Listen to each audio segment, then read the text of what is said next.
Hello everybody, welcome back to today's video. Today we're going to be taking a look at this. It's the Funfob phone mount for the Mini, the F56. Now, I just want to say a massive thanks to Funfob for sending this out for me to take a look at. Very kindly sent it me to take a look at, to install, to show you guys how to install it. So I've already had a quick look inside. Design looks really, really nice actually. Full metal construction, magnetic phone adapter mount sort of thing. So I do record these videos using my iPhone 11 Pro, so I can't really show hooking this phone up to it, but I've got an old iPhone 6s that I could just show you hooked up to it, show you how it works, which is good. So I'm just going to quickly show you inside the box what you get, and then we're going to get outside to the Mini and we're going to get it installed. So this is the Funfob box. Very nice packaging, cardboard box here. Simply take the top off and then we're greeted with this little bag. It's just got some screws in. These are longer screws than the screws that are already inside the Mini on the speedometer. Obviously you've got the thickness to compensate the metal of the mount here. We're going to take a look at the mount in a second. This is the adapter that goes onto the back of the phone. So it's a rubber surface with magnets underneath.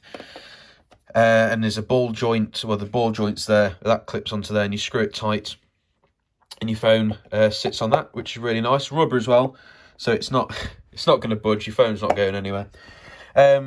This is the metal bracket itself. Like I say, all metal construction, really, really nice actually. It's on a ratcheted sort of frame as well, if you will. So as you can see, it's on a ratchet, so you can get the angle just right, which is nice. So we get that as well.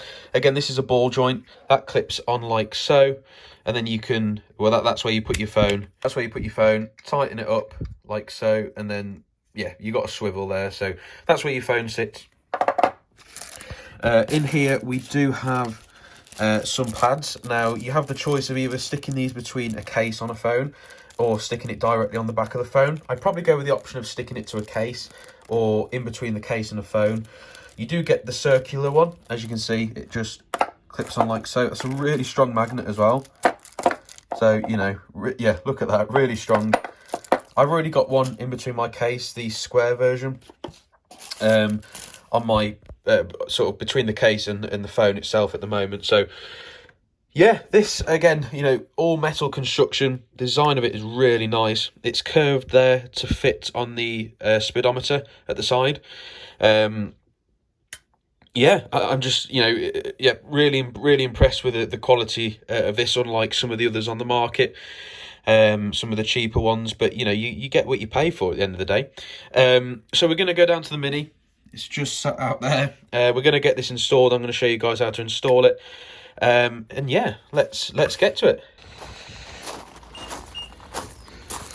I'm going to mount the camera up on the tripod in a second. You've basically got two ways of doing this. So the mount actually sits behind the display here, on the right here. So the way I'm going to do it is, because I've got obviously got this wrapped in Alcantara, I don't particularly want to be damaging this. So I'm going to go ahead and remove the digital. Well, I'm going to remove the cluster here. Excuse the dust. I've got to hoover the car out. So what you're going to do is you're going to remove. There's two bolts.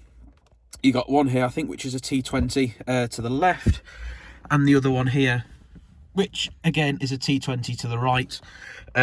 You may have caps on here. Some of you guys have said that these have been blocked off. If they have, just remove the caps. You can put them back on after. Okay, so I've removed the screws. Again, I think they are two T20. Yeah, it's two T20 bolts. So we're just going to pull this out like so. Give it a bit of a wiggle. Don't be afraid. Anyway, I'll sort that out after. There is a connector on the back here. You just have to squeeze it in. Okay then, so I've removed the cluster here. Now might be a good time if you guys just want to give it a bit of a clean. You can do. But yeah, so here is the unit itself. You can upgrade these to the digital cluster. It might be something I'm going to get to doing in the future, but I mean, for the price of it at the moment, considering how new the digital cluster is, it's not really worth it. I mean, you'd be looking at £600 excluding coding, so you know, I'm not in a rush to do it at the moment. This does the job. So we've just extended it. The way it works is this clips on here like so. So you do have the option of obviously moving it around to any sort of location you want. So what we're going to do, we're going to remove the bolts, the 2 Phillips bolts that came with the unit itself. And then I'm going to reinstall the screws that came with the phone mount itself. These are a bit longer as well, so they'll compensate for the thickness of the metal. Okay, so I've just got a Phillips screwdriver. I'm going to remove the top screw. Might be quite tight to begin with, but you're going to want to keep these handy as well. Don't get losing these. If you want to put it back the way it was as stock, you don't want to get losing them. Okay, I'm going to seat that on there like so, and then we're just going to install these screws. They don't go in too far, but you know, all you're doing is holding it in place. You're not sort of making a watertight seal or anything. You don't need to, you know, tighten them up into an inch of their life. That's not really what they're designed for. Just to make it snug so it doesn't rattle, like so.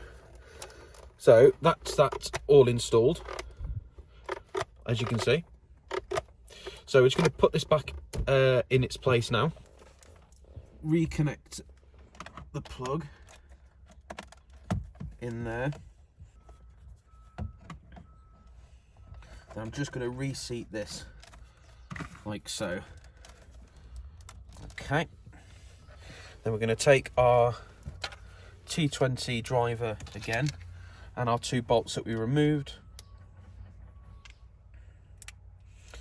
And we're just going to carefully reseat these.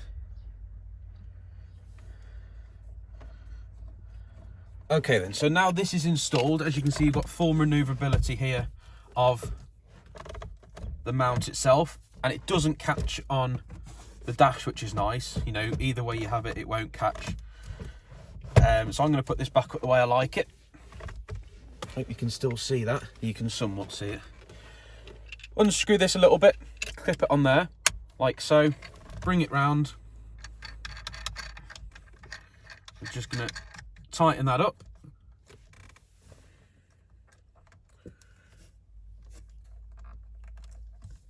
So this is what it looks like now. Again, I've got my old iPhone 6S here. So there we go. Look at that. Look at that. That's pretty cool. So you can, if you want, raise it up. I wouldn't obviously advise doing that because that sort of just completely obscures your vision of the road. That's not what you want. I've got no plans on using this phone again. It's a bit battered, and so I've just stuck that on the back just to show you guys, and it literally just clips on. It takes a bit of force to pull that off. Blimey. So you've got full maneuverability sort of there on the ball joint. So yeah, I mean, that is actually pretty cool. So I mean, from where I'm sat, I can see the screen on there perfectly. Not that I need to see it. I think this mount here is mainly aimed for the people that or don't have the nav system or the CarPlay interface that I installed. If you guys want to go and check that out, go and check on the channel how to install Apple CarPlay on a Mini F56 or F55 or F57 2014 to 2017, I think it is. That's another video. But yeah, I'm just, look, yeah, really impressed. The phone doesn't touch the surface, or you know, the dashboard here, and it's really on there. You know what I mean? There is a tiny screw at the back located here that you can tighten it up if you want to. It is a tiny bit loose. I might just nick that up a little bit. yeah, so really impressed. I did keep receiving like a lot of requests for a good quality phone adapter. I know with the minis, it's sort of it's a difficult thing to get. You know, the vent, the phone vent holders, whilst they work, they're not really that suitable in the minis. You know, you can get the ones that clip onto the side here. I forgot what is it Bowden? I can't remember the name, but they clip on the side. Now, they are really good mounts, I must admit. I can't for the life of me remember the name, but yeah. But this one from Funfob, yeah, I definitely recommend it. I'll drop a link in the description to where you guys can go and pick one up for yourself. Yeah, I just think it's a great... Yeah, I'm short of words. I think it's great. You know, like I say, if you haven't got the navigation pack or the Apple CarPlay installed, and you want to use your phone, you know, or have ease of sort of easy visibility of your phone without having to look in a seat or anywhere else for maps, then yeah, I think it's great. It'll work. You can run a cable up there as well, which is fab. So again, I'm going to drop a link in the description to where you guys can pick this up. Yeah, super neat. Really, really great piece of kit. A massive thanks again to Funfob for sending these out for me to take a look at, to install and show you guys. Really, really greatly appreciated. If you like the video, click like. If you want to see more videos in the future, hit that subscribe button, followed by the notification bell, where you notify whenever I upload a new video. Anyway guys, thank you all for watching, and I shall see you all in the next video.